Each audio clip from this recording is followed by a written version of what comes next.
have to be very strategic in their response to the Americans and the Israelis. And the reason why is the Americans and the Israelis have military dominance over Iran. But just because you have military dominance does not mean you'll win the war. Okay? So what I believe is that Iran and Israel are committed to a war. And it's possible that in 2 years' time, there will be a ground invasion of Iran. Okay? But it's going to take time to build up to the ground invasion. But just because the Americans and the Israelis attack Iran. First of all, war is so stupid. Who is the man who's saying, yeah, I'm going to go pack my stuff up, grab a couple of weapons and go and invade the enemy? Like, bro, what? You know, like, I always find that the people that are willing to go to war and the people that are like police officers, your guys' brain is cooked, bro. Because it's like, yeah, I'm gonna listen to somebody else to tell me to go risk my life. No, bro. Stop. Does not mean they will win, okay? And the reason why is that, as you know from your research, in 2002, the Americans actually tried to invade Iran, okay?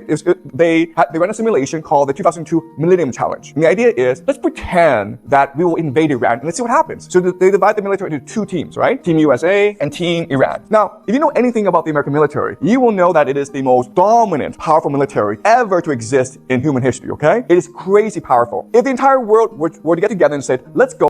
It's only powerful because they took their money off of the gold standard, which allowed them to print money, which allowed them to put hella tons of money into the military industrial complex.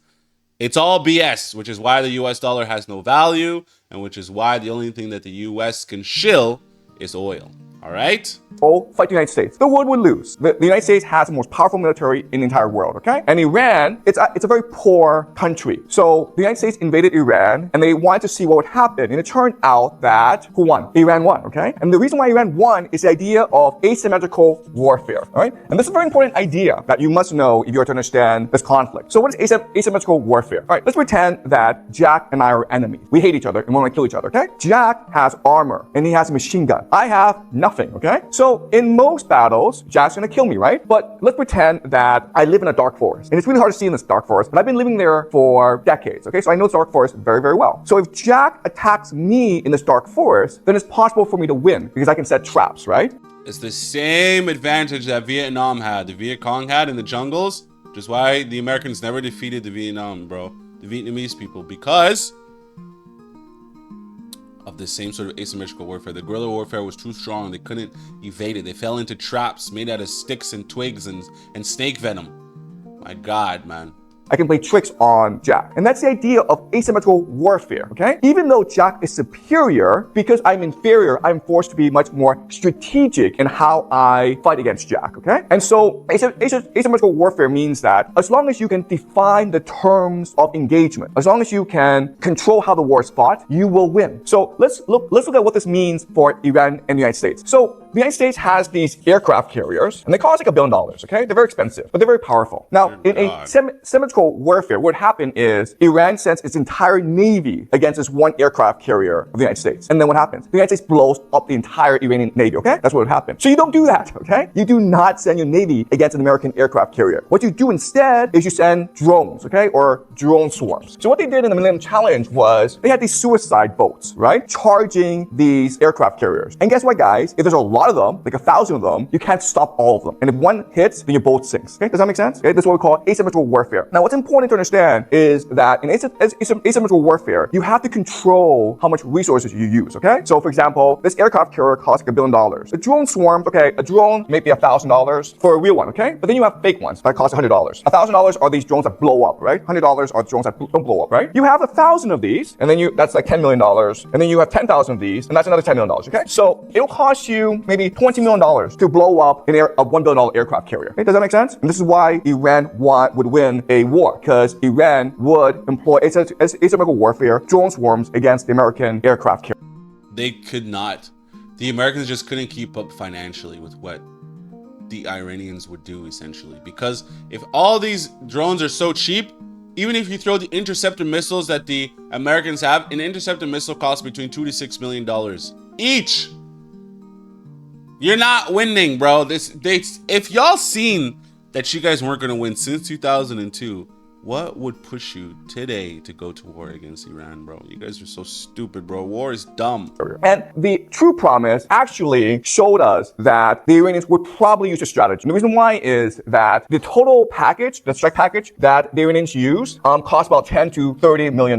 But how much money did the Israelis spend to bring down these drones? Do you guys know? How much did it cost the Israelis to defend themselves against this attack? Okay, it was at least $1 billion. Okay, do you understand? All right. So this shows us that in a war, Iran would use asymmetrical warfare, and and even though Israel and the United States have military dominance, they may not be able to win this war. Okay. So does this make sense so far? Any questions? The Iranians will use this asymmetrical warfare strategy against the Americans, and so shouldn't the Americans respond with more strategic thinking? And that's a great question. And the answer is the Americans would not do that. Why not? Why is it that asymmetrical warfare is so effective against empires and dominant military powers? What's a problem of empires usually? What is their biggest problem? What is their fatal flaw? Okay, they have too much bureaucracy, but Iran also has bureaucracy. But the empires have a much bigger problem, okay? Now let's go back to the Millennium Challenge. Now, in the first battle, Iran won against the United States, right? So what did the United States do? And do what? They did it again. They did a second simulation. In the second simulation, what did they do? Exactly, okay? What the Americans said is, nope, this is cheating, guys. Did you understand? Asymmetrical warfare is cheating. You cannot cheat. And then the Americans won. Does that make sense? Okay?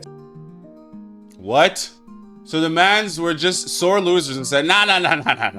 Your method of using warfare, we don't like that. That makes us look bad. So don't use that, and we'll use all our force and might, and you guys just make do with what you can.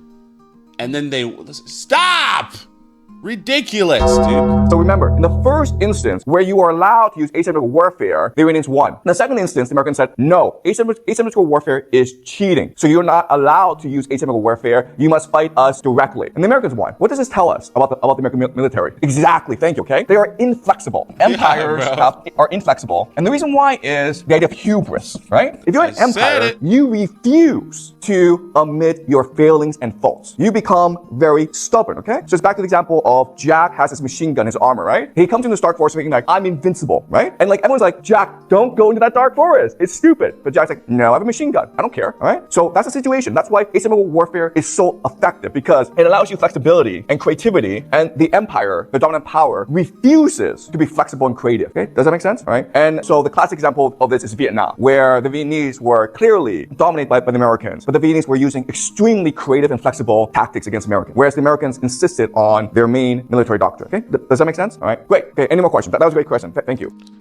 History repeats itself, bro. It doesn't repeat, it rhymes. So, good God, you would think you would learn and say, no. If we can't beat them with might and force, then we need to be more strategic. I guess it turns out the Americans aren't really that strategic, bro. They're pretty stupid in this grand scheme of things. How are you guys taking L's everywhere, bro? Literal L's. Any more questions before we move on? Okay, so now I want to talk about, okay, if the Iranians are going to use asymmetrical warfare, what would it look like? And the answer is this. When the Americans invade, okay, the war started. Before the invasion, the Iranians must do 4 things if it is to prevail in the war, okay? And this is what we call the Iran strategy matrix. The Iran strategy matrix means that from now on, everything they do must fit into the strategy matrix, okay? It must accomplish the objectives of the strategy matrix. So the first thing it must do is unite the population. Second thing it must do is build alliances. And the third thing is win global opinion. And the fourth is weaken the enemy. So in other words, everything that Iran is going to do from now until the actual invasion will be to accomplish all 4 goals at once. Dear God, man. World War III is here, and we are all screwed.